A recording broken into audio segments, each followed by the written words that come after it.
Taya. Oh gosh, I had your name. Okropiridze. I'm not getting it. Can you say your last name? Okropiridze. Okropiridze. Okropiridze. Okay. Well, welcome, Taya. Thank Um, you. you're oh my goodness, a tapestry weaver. My brain. Mhm. Why don't you tell us a little bit about yourself and we can take a look at your art? I'll do it. Thank you so much, Rebecca. I'm so happy to be in this show, and thank you so much for inviting me. I also would like to thank Jill Kurek, who introduced us to each other. And I Hmm. know that she's a big fan of yours and your channel, and And I think yours. she's been joining, yeah, maybe. And she's also joining us today as well, Yeah. hopefully. And so, just to start with my background, I was born in country of Georgia, and I came here to 2002, so pretty much 20 years ago.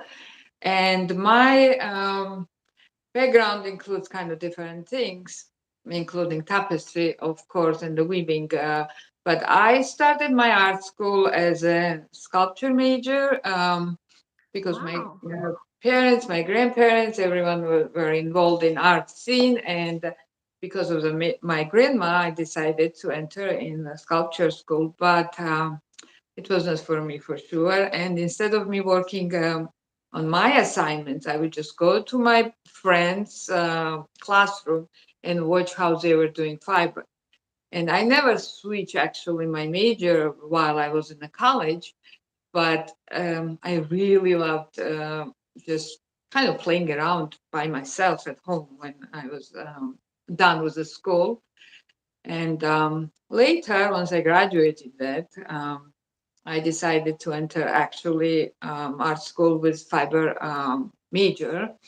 And then I started something more serious work, of course. You learn much deeper, much more details about all the techniques and everything. And in the beginning, I was just normal young girl, which loved doing some knitting. So I would just knit some things for my kids or just playing around. But I don't need it anymore at all. And probably I do, and maybe I remember basics, but nothing special. But I'm more concentrated about weaving, of course, right now. And my husband is also artist, and he came here on artist residency, and me and my daughters followed him pretty soon, um, as soon as I graduated, pretty much. So I didn't have any my career to say that in back in Georgia because I moved it here right after and pretty much started here spending long days weaving at home. In the beginning, when kids were little, it was hard to do anything else or work or even drive when you have to take care of them. So my days, mm, I spent pretty much 4 hours weaving all the time. Plus, I loved it. So that's very good. You just have a music on and just enjoy your life pretty much. And so now it's been probably like more than 10 years and I started teaching. I started teaching tapestry in Art Torpedo Factory, if you know Art Lake School in Alexandria, Virginia, United States. And later, a couple of years later, I started in Smithsonian Museum, also tapestry and other type of weavings. I don't really weave on floor loom. Never done it. Never touched it. I mean, touched it, but never warped it. Or Wow. I admire it a lot. But for me, this creative process is more, um, I don't know, interesting. And I think in tapestry, you are not only weaving, but you're also doing a kind of more creative work, and it's a little challenging. And I really admire when I see all this floor harness or 8 harness loom works. It's just I don't know, mesmerizing how they use it. It's so beautiful, but honestly, I never tried, and I think that I don't have enough patience just to work such a huge loom, and then I think it's a little bit repetitive for me to Mhm. weave because when I weave, it's absolutely nothing is similar. So everything is absolutely different. So it's challenge every um, I mean, weft you put in, how to put it, just to try to express whatever you wanted to express. I usually start with small designs, and it's mostly like small size paintings. And this is not the painting, actually, it's copy, but like kind of small, this type of design. And Okay. then I enlarge it and put behind my loom. So just to follow, just making cartoon. I used to do cartoon like on projector and just copying the lines. But nowadays technology just advanced so much that you can just enlarge and print it, and might as well have original drawing or painting in the back. Sometimes I do collages, but I don't usually paint or do any other type of art which is not fiber related. I always do these compositions for my fiber, and I never have large paintings, let's say. Everything I have is just small sketch, let's say, for future tapestry. Some of them, of course, probably never going to become tapestries, but they are designs. And I use a very simple loom. I just wanted to show you Yeah. frame loom, which is handmade, homemade, like with the nails on the top, nails at the bottom, and Wow. that's where I put my cartoon, pretty much to follow design. And I have like always my sketch hanging on the side. So instead of just looking on the colors on the back, because it's never accurate when you print out, I just reference to my image, so I get same hues, same contrast, same everything. So I just glance back and forth pretty much when I weave. And I always encourage everyone, if you wanna weave, you don't have to have fancy equipment. You can have frame, and you can make your own loom. And I've been doing this for years, and I never really got very fancy loom ever. If I need large loom, my husband would make large loom for me. If I need small one, I have small one, and for me it's easy to carry. Also, if I'm in a studio, I work here, I can put it in a car, take home, and when I sit and watch TV, let's say, I can continue. I love tapestry, and I've been doing it for, I don't know, forever, if you ask me. And lately I started, not, I mean, probably 3 years ago, my old professor introduced me to new media, which was silk paper or silk fusion, they call it differently. So last 3 years I've been concentrated on that one as well. It's very hard to split time between tapestry weaving, which you know is so time consuming, and then the silk I want to do, and also to teach classes and so many other things comes up, you know, just submit it for the exhibitions or the shipping and everything. So it's challenging, but that's why I try not to waste any of my minutes, 3 minutes I have. So that's why I like carrying my loom, tapestry loom back and forth. And whenever I can sit and work, I try not to waste my time. And just to talk about my works and tapestries, I usually work in 10, mostly 10 EPI and 10 ends per inch. Most of my tapestries are done that way. I've done, of course, like 12 or 8 or different things, but mainly I have kind of the set based on the nails I have on my room, Yeah. and try to keep that. I like fine weave more than a little bit heavier, so I don't want to have 6 or whatever less uh, bend per inch, pretty much.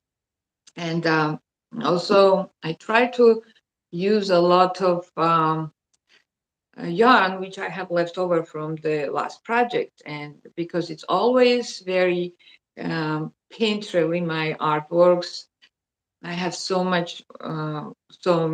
different yarn leftovers, pretty much Oh, in yeah. my studio or apartment. So I like mixing it a lot, and it's never that I use only one type of yarn or one brand because of the leftovers. If I need the color, if I have it, even if it's sometimes acrylic or some uh, synthetic yarn, I mix it. Especially, it just gives some extra character, if you ask me. I Yeah. used to dye my yarn back in my country, but when you come here and everything is new, and I was like, what should I do now? I have no idea what it's called. I have no idea how it works or whatever. So I stopped doing it. I restarted lately, but and also there was so many ready materials available, so you can just purchase purchase them. So I started doing that, and I think. I even use the acrylic a lot, and that I do that because it has different color scheme. In wool, some colors they just don't dye the same brightness, let's say, because it has a natural warm color in it. So I like sometimes using that acrylic yarn just to give this extra special color or extra character to it. And just not to continue. I'm gonna try to show some of my work so Yeah, you have. please do. Okay, so first I'm gonna show you one you see on the top. That is one of my uh, first top, almost second top. The Oh, first one wow. I did, first one was more like a rug kind of, more geometric shapes, and then this was obviously small painting in the beginning, and um, so you can tell it has a little bit of like tiny bit of watercolor vibe in it. Yeah. And I love actually mixing those colors and just making it look, I don't know, like Looks painterly. like a And, painting. and, It looks like a painting. and if you see also, I kind of try to frame it as an artwork rather than having this salvages exposed because I still consider this like it is artwork. It's not just weaving to me. And yeah, this weaving to me is just a scarf, let's say, which I can do. And I'm doing, if I'm doing this, I'm working on a rigid panel loom. Oh, Yeah, but what I don't want to do pretty much, if I have time, I prefer doing tapestry or silk fusion. Just to create it, the thing I love. So lately, when I moved here a while ago, every time I would submit to the shows, they would give me kind of feedback that if it's tapestry, you have to show us the salvages, how it looks, and here and there. So then I kind of evaluated how to frame my works and started doing different things. So this is just not a very old one. And you can see it's still kind of painterly, yeah. and but I just displayed it differently. So I tried to match the carve of this hanger, and I Yeah. twisted this with a French twister, if you see Oh, here. interesting. Yeah, I love it. Yeah, and just kind of put it through, and it just gives extra um, character. And this way, at least everyone can see the edges That's here. right. I was always say, okay, if I can do this much, probably I can do edges as well. But yeah, still, I feel like that everyone needed to see how salvages, how they look. So that was one of the things I started doing differently since I moved. Oh, yeah, it's Obviously, my design and everything changes over time. I still more concentrated about abstract work. I love doing abstract work. Doesn't mean that I cannot do realistic, but it just pleases me more. So I try color, emotion really makes a big difference to me. I don't know if you see in Taiwan, Oh, yeah. it's called a composition in a frame. And I wanted that like a paint kind of showed up. I mean, whatever I put in a design, I wanted to show that in a tapestry way, pretty much. So you could see little tapestry techniques here. Like it's not always about the blending. You have to see a little bit of technique of weaving. Then otherwise, why would you weave?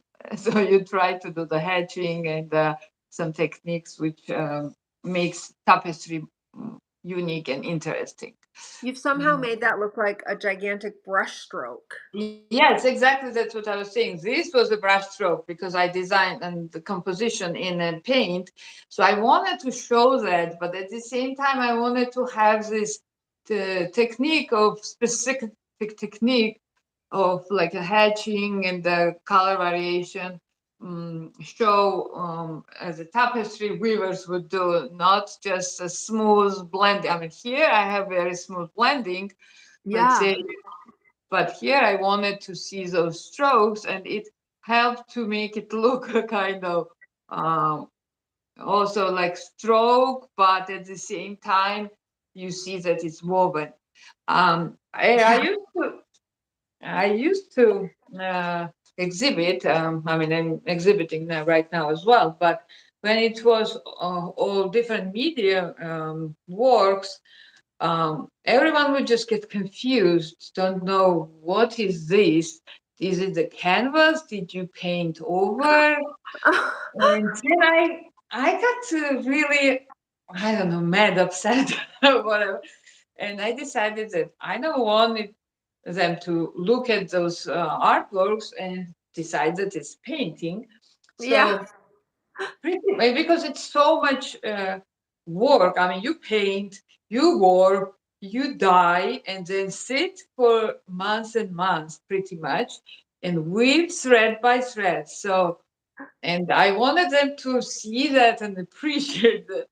So then I decided that there are so many different, very nice exhibitions, but why don't I just submit to the shows, which is fiber and textile related, so everyone gonna know that it's fiber and Right, they right, right. appreciate it more. And to tell the truth, that's what I've been doing for probably the last 10 years. So we're just submitting only mostly to the shows which understand that it's a fiber. Right. This was one of my pretty old works, and I wanted to kind of experiment and see if I show warp. That was big deal for me, but then figure out how it's gonna look, how it's gonna stay intact and stuff. So I kind of did that, and I don't think I actually exhibited it anywhere, but I still love this little mess over there. It's Uh, gorgeous. yeah, and it's pretty detailed because there's so much going on. And also, when I weave, I try not to leave any slits. It's always interlocked, weft interlocked, not even warp interlocked. So it looks nice and solid when I have Mhm. it. No light doesn't really goes through because it's like a solid cloth. Yeah. And um, this one, sorry, I'm moving so much Oh, back no, and that's okay. this is one of my portraits, which is also not realistic. I mean, I try not to do realistic. It's just I enjoy doing little. stylized or abstract images much more. And this is also probably woven at 10 and per inch. And Very fine, yeah.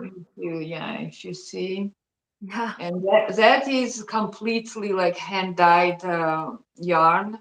neat. And I mean, even you can, when you look at the works, you can tell color difference when it's not wool. It has a little different color variation.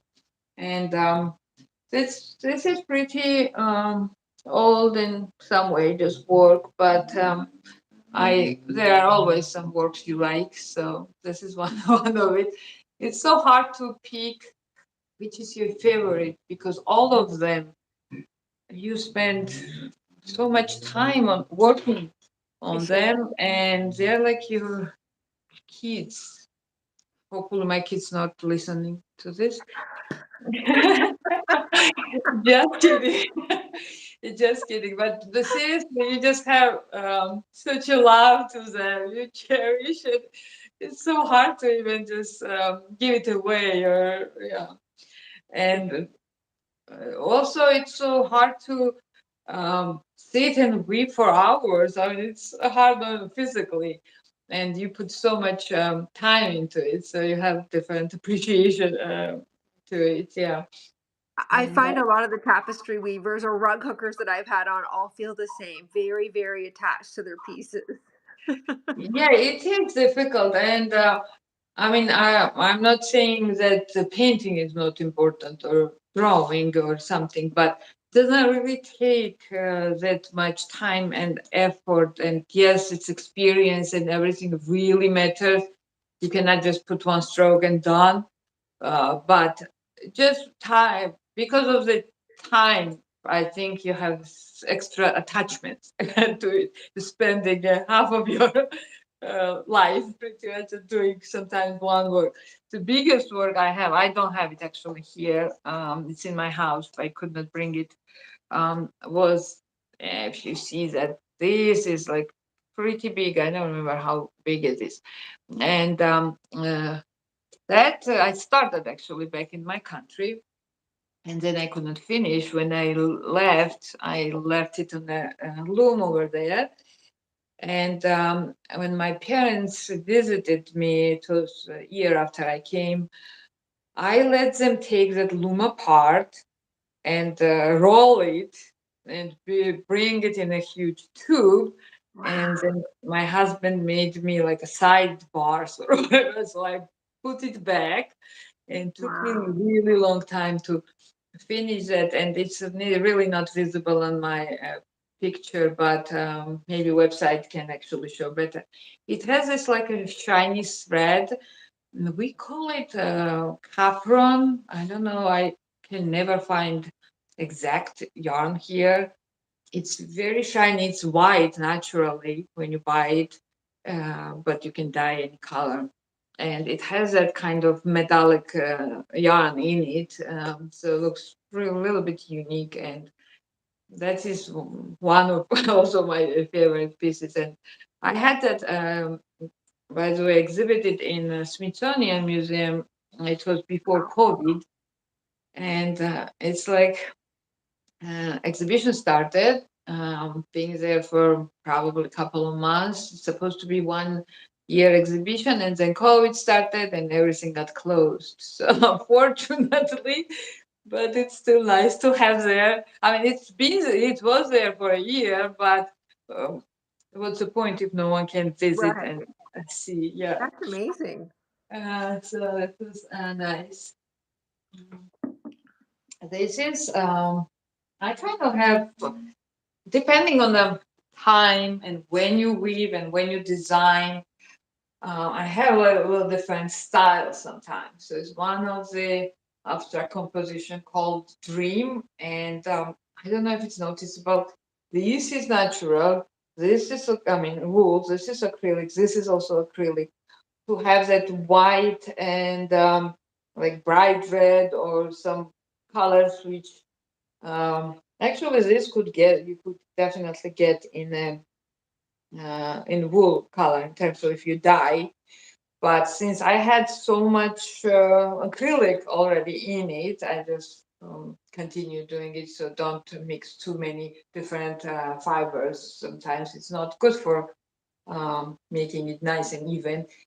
Without that, if you can tell, it has so many like small Oh, yeah. details and uneven kind of weaving. So you have to make sure that everything stays nice and straight. It's So so good.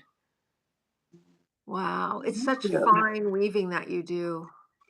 yeah, and it's 10 IPA. It doesn't seem to be that fine, but what's happening? I don't usually use the yarn which is perfect size for this. I use finer yarn very often just Oh, to get that texture or the blending more, and that's why it looks a little more fine. You could, with that yarn, you would probably be able to use, I mean, weave on a 12 or even 14 uh, bands per inch as well. And those two are kind of from the same series. I don't know if you can see, of course, all of them have different names.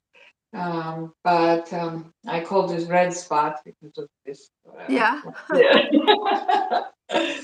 And my kids were saying, "Oh, this is eggplant." So this is eggplant. It's not red spot. But I try to show this like you said, paint strokes, like Uh-huh. three-dimensional things, and I love giving myself some challenges how you can show that in 2D, and when they see the printout they think that it's actually raised from the tapestry, but it's Oh, actually flat.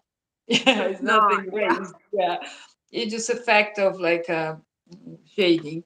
And these strokes also, like I have these lines which I love to see, which is very common for tapestry weavers techniques. And when I start design, I always kind of try to figure out, should I do this way or Yeah. that way? Yeah, because it's almost impossible to weave this way. Let's say horizontal is this composition because of the um, direction of the strokes.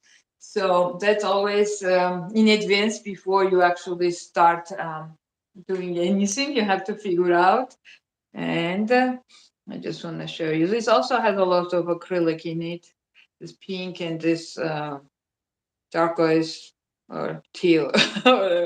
It's very kind of bright. I don't know if it's showing right in the camera. And you see how my works are framed. Still, some of them are framed, some of them are not. Even now, depending how I feel, some of them are still framed, but some I leave exposed. And this is also kind of from the same period. I mean, you can see like a style anytime um, you design something, whatever you feel, if you want to express that's like emotions.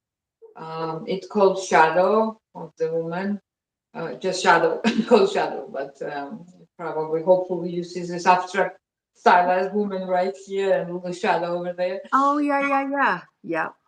And it almost looks And like smoke in between. what in between? Smoke?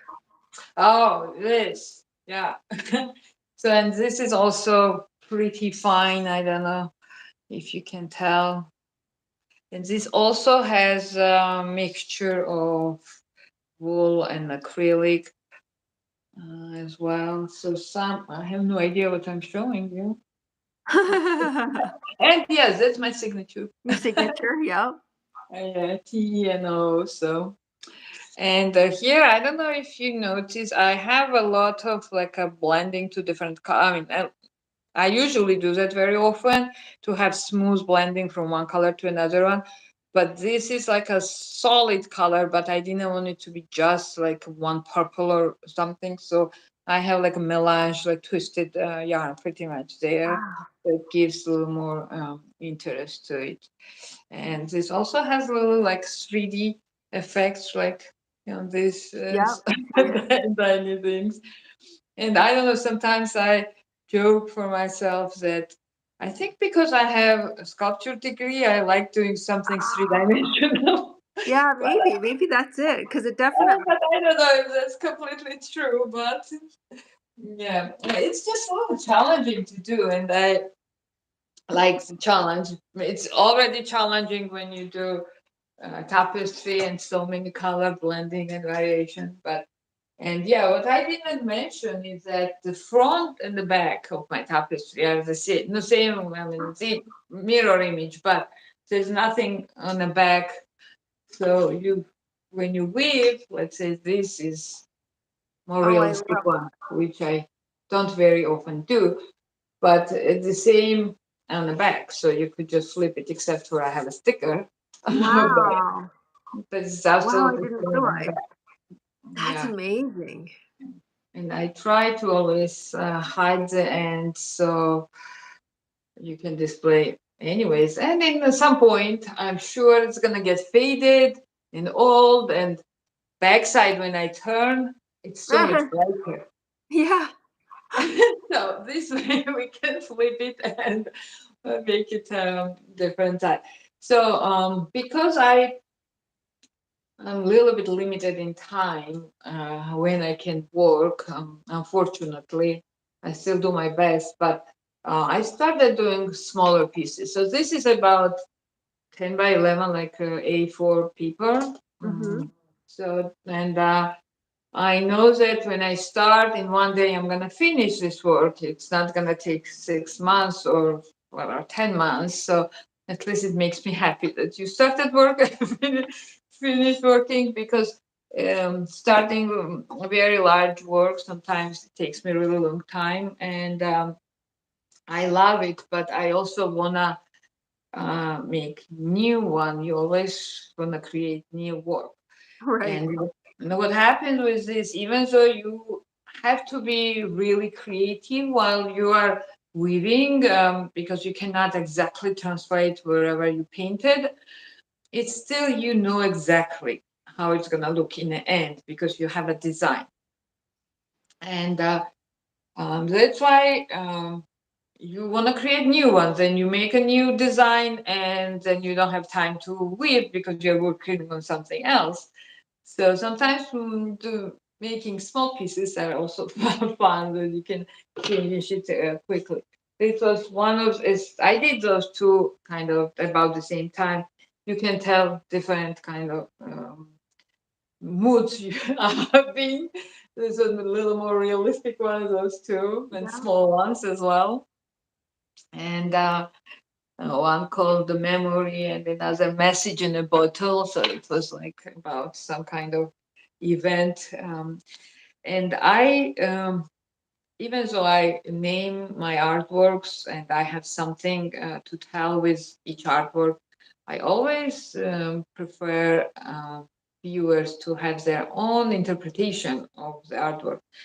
So very often I don't like giving descriptions or statements. Okay, name is name, but you can still interpret this so many different ways. And I've seen so many people just coming up to me and tell, I see this one, and I does this mean this because of the name, and whatever they see, they absolutely understand it differently, and why not? You were just trying to put some information or some image or some emotion in it, but if they can um, if they can relate, very good. But if they can interpret different ways, that's very good as well. Even better, right? Yeah, better, yeah. Because that's one of my also small, a little bit bigger than other ones, but also abstract if you see. And I love it. I don't know why I like abstract. That's kind of my thing. So very often I still go back, even if I do one or two little more realistic works. I still go back to doing abstract, which I enjoy much more. And let me show you two more small ones. This one I have not even framed it yet because what show was it? was it? It's Australian Tapestry Network. Hope, possibly, I don't remember. They needed not to have any framing when you ship it to the show. So I just left it so far without frame. I don't know. And It that's kind of realistic still. it is, yeah. It's amazing how there's no I don't see any knots or any fringe or any Yeah, fringe is kind of here oh, you folded. folded it over. Okay. Yeah, folded it over. But if you just put it down, take it down, it's just same from the back and the forth pretty much. And then do you hand stitch that to the back? No, I try to hide while I'm weaving, except for maybe couple of ends, which it might be like kind of in a point when I like this, especially like here, which I don't feel like I can trust to hide that without it coming out. Rest of them, I try to kind of weave it in, and because it's fine, you can hide that much better. And I beat it down really hard, really well, so I know that it's kind of secure there. And I honestly don't even use beater. I use fork. No. Yeah, I use a fork. This is my grandfather's fork from Wow. brought from Second World War II, and I use it since then, and I love it. It's a little bit bigger than standard one, and it's heavy. And I also like the shape of it. I mean, most of the forks are kind of like that, so you can hold it like this, and with its own weight, kind of beat it down. I So love it. in using the things, I find wood beaters are is a little chubby in terms of just fitting between the words or wide. And as you notice, I have very often I weave small sections. I cannot just go through entire like a weaving. I always have like a hatching or blending or whatever different techniques. So having the small fork, it's easier for me to beat it down like a small section. So I use that very often when I weave, and when I teach, I also encourage them. You can buy whatever bit which costs $40, or you can just go in antique store and spend $5 and buy some old fork. Someone don't need it anymore. So that's what it is. And I don't even use bobbins. I mostly do the butterflies when I weave. And sometimes it's because just putting the yarn on, you have to pre-calculate in advance what colors you're gonna need for this section. But I like doing it spontaneously. Oh, I don't think this is gonna work here, so I can choose completely different yarn to melange or just mix together, and just pre-doing the bobbins and things never worked for me. So I just put the butterfly. I don't like undo it, make a new one. So I have a lot of butterflies hanging usually when I weave.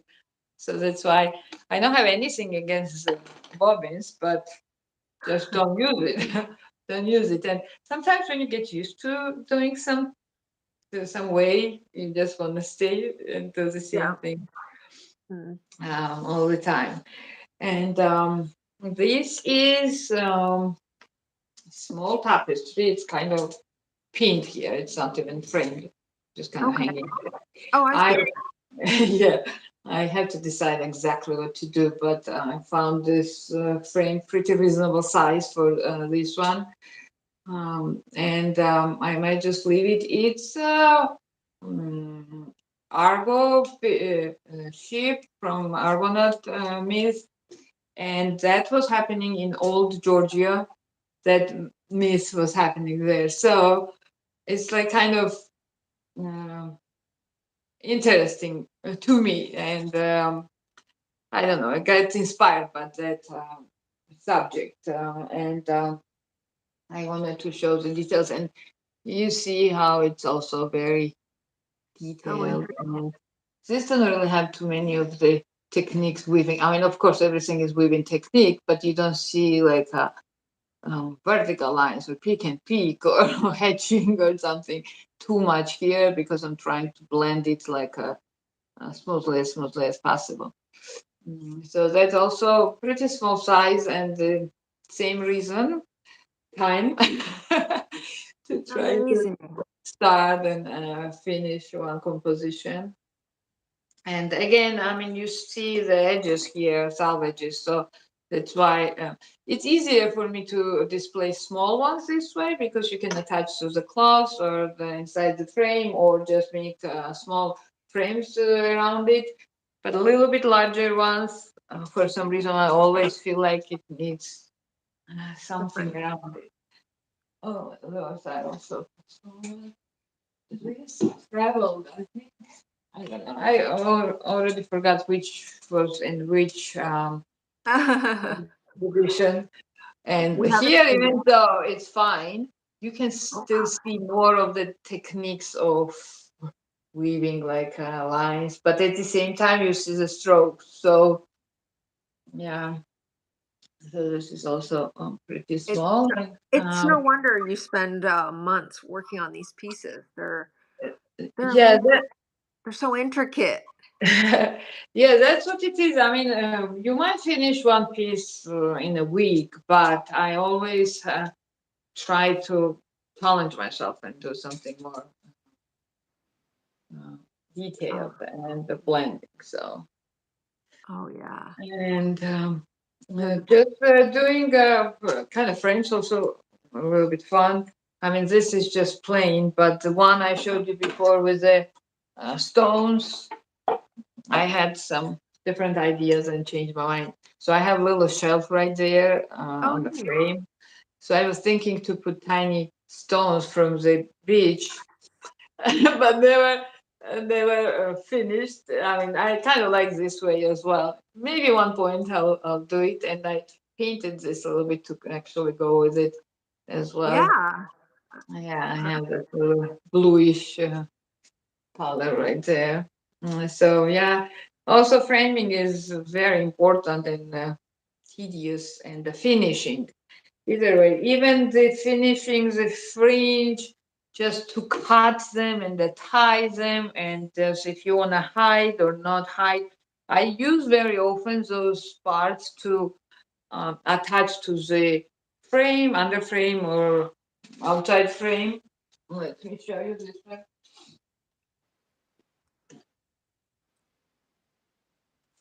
Here, now here actually you could see more of weaving, weaverly things, and I'm gonna probably show from the far.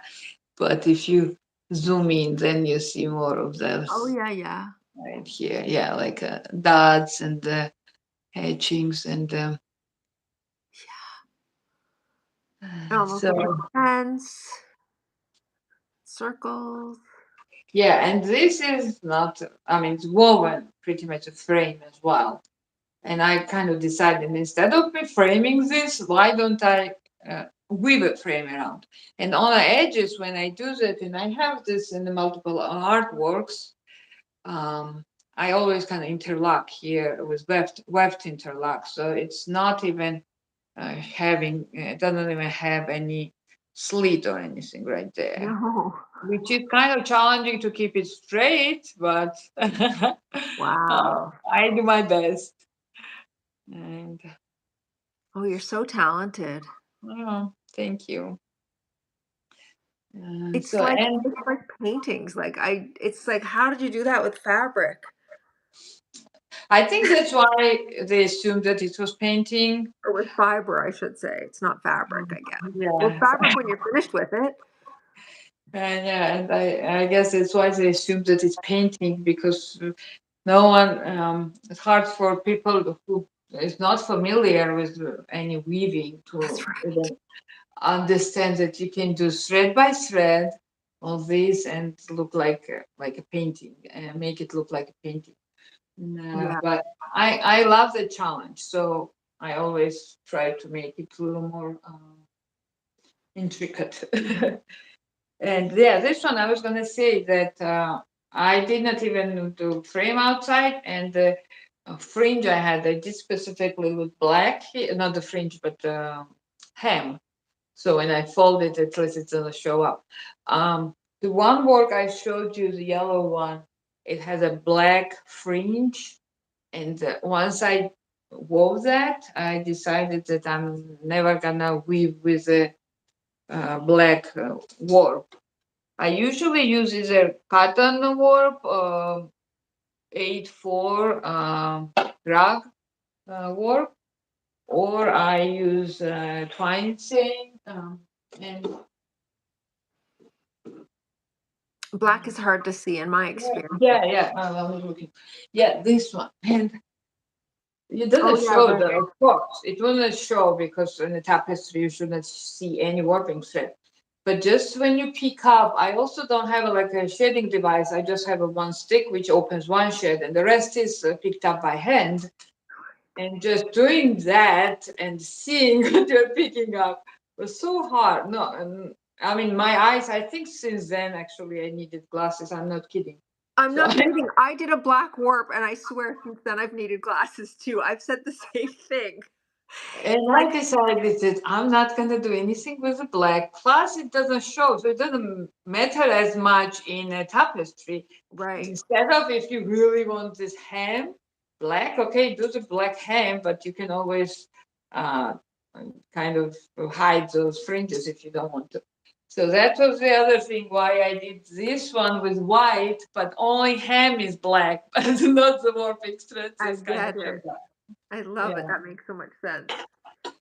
And this one also has a just frame in the back, like a stretcher almost. And I use that hem always to attach it on the frame. I mean, Gotcha. it already had a frame, so it would not make sense to make a different one. Uh, okay, let me show you. This is just a little fun thing I did. I don't know why I'm showing this. I had to demonstrate weaving in one of the schools, and when I weave, I need to think because it's intricate, as you notice. So one day I took my stones when I was demonstrating, and they said that, I mean, when they were talking to me, I got so distracted I could not really concentrate what I was doing. And next time when I had to demonstrate something, I was like, I'm just gonna weave whatever I wanna weave. I don't think like a freeform weaving, pretty much. So it just turned out this one, and I hang the fake fringe pretty much here and hang this Right. with same twisting there. But a lot of people kind of like this look a lot. Yeah. It's so different than what I usually do. But Hmm. this was just very spontaneous, whatever you want to do. And Free that, in flowing. some, yeah, free flow. In some areas like this and that, and maybe a couple of other parts had the variegated yarn. So it Oh, just made right. it look, yeah, it's a movement of this shapes. Really turned out pretty nicely there too. Oh, yeah. Okay, now I think I'm talking too much, right? What time is it? We've been a while. I would love to see some of your silk fusion pieces though before we go. Okay, so Silk Fusion. I don't know if it's gonna show because it's shiny. Yeah, that's the problem. It's shiny, So but we can still see it. yeah, you can still see it. So this is also looks a little like painting as well, since I never have a design for this ever. Um, I mean, actually, I'm lying. I did a couple of them with my design, which I did it for tapestry a while ago. And like this one, if you can see from there, this one, that was my design, which I wanted to weave. I started making batik back in my country, never finished, probably still on my somewhere in my apartment. And I don't know if you see. So this is very interesting type of work, if you ask me. And it's the same, like painting with fiber. Is like a tapestry is painting with a yarn, if you ask me. So I enjoy this a lot because it's very spontaneous. I start with like a color scheme sometimes, or just idea or structure I really liked, and then I just go from there. And it's just ended up being something maybe different than I intended in the beginning, but it has to have some kind of balance between design and the color. Yeah, So so not. I'm just a little curious. What is like, is it like a silk roving? How? You can use silk roving, and I use it once in a while. So imagine it's just silk cocoons, Okay. digum, like tiny, tiny ones. So this is one cocoon pretty much. And then you stretch them and just put like a layer. Yeah. So it's a lot of detailed work, and you most likely have to dye them because you don't know what color you might need. You can use hankies as well a little bit to have a bigger area. I And then think. do you lay it on like linen or like how? No, I just have a net on the back to Okay. just hold it together, but then you're taking it off once Okay. it's dry. Yeah. So it's nothing. Actually, I can show you without frame some of them, so you have a better idea. Like here, it's kind of fabric, doesn't shine that much. And That's the back, amazing. sometimes back is also pretty. Not this one, but depends how many layers you put there or what colors you're gonna start with. I don't think Um, I've seen anything like this before. yeah, and I love doing this because it's very creative and it's completely different from tapestry because that way when I weave tapestry, even though I designed it myself, it takes long time and you know exactly what you're gonna have in the end. But this is a free free form kind of work. And It's maybe more like painting, but you're painting with silk. yeah, yes, exactly, yeah. So yeah, I like painting spontaneous things. Oh, So. wow. I love it. Mm. Yeah, and it's I don't know if you see, but it has nice sheen to it Yeah. because it's silk. The So texture. with right lighting is really interesting to see. Yeah, that's a little my little house matches my shirt. Yeah. And sometimes I use some fabric scraps or maybe jute or something I like to add to it. So Oh, fun. What an interesting medium to work with. thank you. Or I guess you have several. I mean, you're not stuck with just silk. You're adding in a few different things. Yeah, I do. I mean, most of it is silk, but just still add some. So interesting. And it fuses together, right? I have a friend who used to make silk scarves. That's Similar, I not think. different because that is more like a fabric, and they're painting like a batik, right? Silk spinning kind of. I think No. she was actually doing more what you're doing, but Oh, it was just a little I don't know, maybe it was maybe very it's similar, but felting. yes, like silk felting.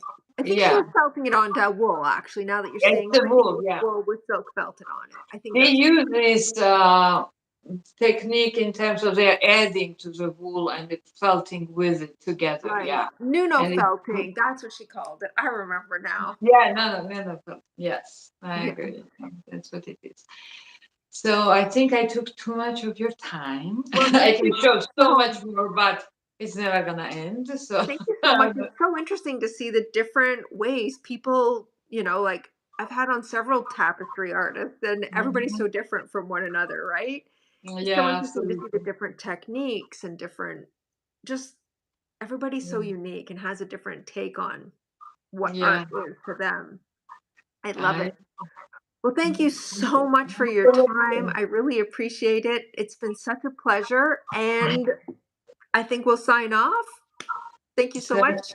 thank you so much for having me. Oh, Thank for everybody you. watching, we have the links to find Taya in the description below, just so you know. Okay, thanks so Thank much. you, Becca. Have a good Bye. night. Bye bye.